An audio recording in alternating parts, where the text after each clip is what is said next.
Moving to Bellingham is not just about buying a bigger house. It's about making sure your next neighborhood actually matches your lifestyle. And honestly, that's where a lot of move-up buyers get it wrong. They've spent so much time thinking about square footage, bedrooms, finishes. They don't think hard enough about lifestyle and the area itself, even though that lifestyle component it usually determines whether or not it feels like a real upgrade. I've had a lot of recent clients looking to make a move to improve their quality of life. They bought their starter home a few years ago. It made sense at the time, and I probably had a handful of clients just recently saying, you know, I want a shorter commute. I want more walkability. I want this, I want that. Things that their first home, it was great that they got in somewhere, but now they're ready to make a move. And we're talking about, well, what area of town, what part of Bellingham actually is going to make the most sense, right? Whether it's more space, a better layout, bigger yard for the kids, or something that's way more walkable, right? More can mean a lot of different things depending on what station of life you're in, right? For some people, again, it's about the kids. Others, it's about their furry friends, their dogs. Sometimes it is something where it's, I want more cooking space.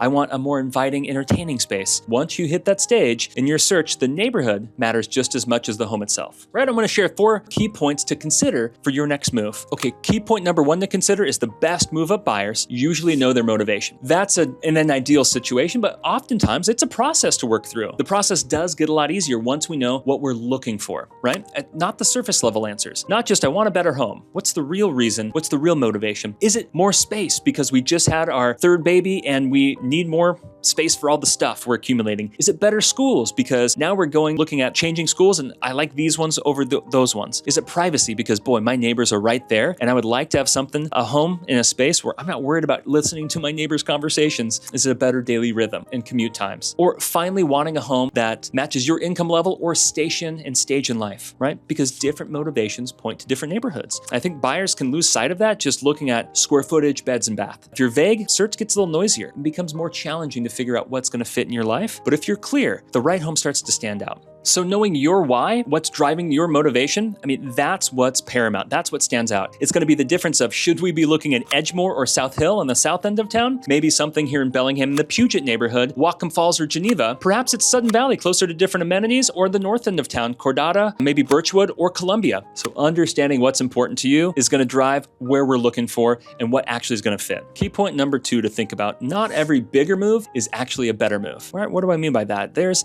something people don't always want to hear. That's a larger home in the wrong area can actually feel like a lateral move or a wrong move, right? Sometimes my clients are chasing size of home. I just want the biggest home possible, but it's at the expense of a commute or the school district or the neighborhood doesn't quite fit. Technically, a home can check all of the boxes, but if we're not thinking about the neighborhood or where we're going to be moving to, it might be the wrong move, guys. So yes, square footage does matter, size matters, but I would argue the quality of the location, it has to fit your day-to-day lifestyle. You know, do we want to be able to go out to a coffee shop and then walk downtown like little retail stores? We might be thinking about Fairhaven. We might be thinking about South Hill. If we want to be something closer to kind of major medical, maybe closer to shopping or I-5, maybe we're looking at Cordata, Birchwood. Maybe we're looking a little bit further north, mid-county off of Smith Road. There's all these different nuances of what the day-to-day life you're envisioning. So when it comes down to it, guys, understanding your why and what you're looking for in this next home, what this lifestyle is going to help us narrow the search down and find the right home, not the right now home. So key point number 3, when we jump in price from 700,000 to say $1 million, and then jump again from say $1 million to $1.5 million,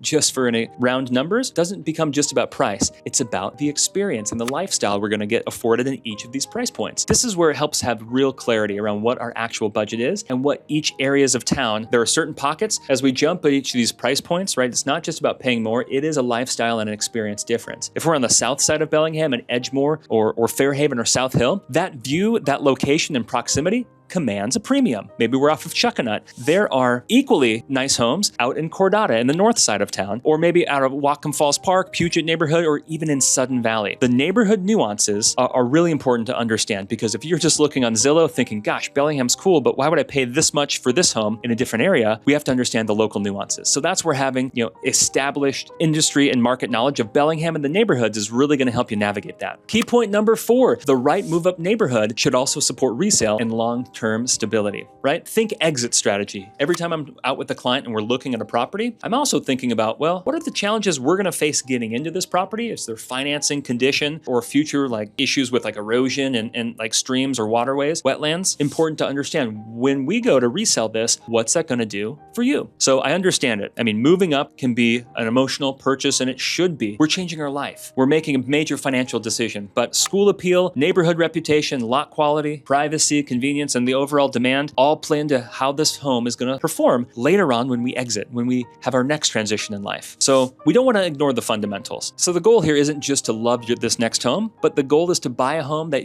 we were strategic enough and thought through this enough that in the future, when life changes again, you're in a strong position to move forward. So if you're thinking about making a move in Bellingham, upsize, downsize, or moving for another reason, I'd like to start getting clear on two things. What's really driving your move, and what kind of neighborhood would actually make this move feel like it's worthwhile, right? Once those two things become clear, the search gets a lot more focused. So if you'd like help mapping out your search, my team and I, we'd love to be your real estate resource of choice. I'd be happy to walk you through what your current home may allow you to do and which neighborhoods make the most sense for your next stage and where the real upgrade opportunities are. Reach out, share this with a friend that's thinking about making a move. Love to help, and we'll catch you on the next one. Thanks.